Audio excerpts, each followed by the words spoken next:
Welcome to Study Loop.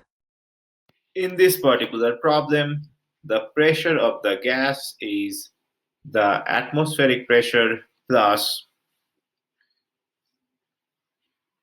starting from the mercury side, we have got rho mercury. Let's just write M for that.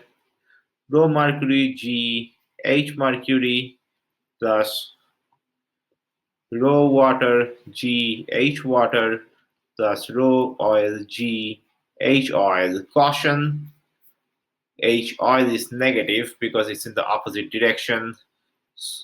We have plenty of time to put that in.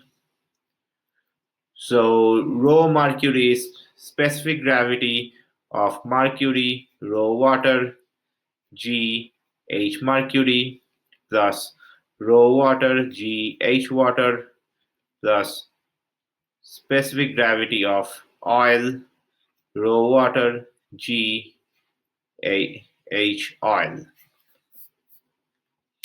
equals P ATM plus specific gravity of mercury times H mercury plus H water plus specific gravity of oil H oil times G and rho water. Now we can put the numbers in. Atmospheric pressure is 14.2 psi. Specific gravity of mercury is 13.6 times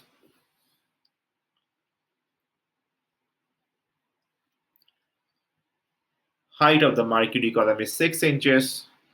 So that's 6 over 12 feet plus for water is 27 inches. So 27 over 12 feet plus specific gravity of oil is 0.69 and height of the oil is negative 15 inches. So negative 15 over 12. G is 32.2 and specific gravity of water is 62.4. That's in psi. So that comes out to be 17.7 psi.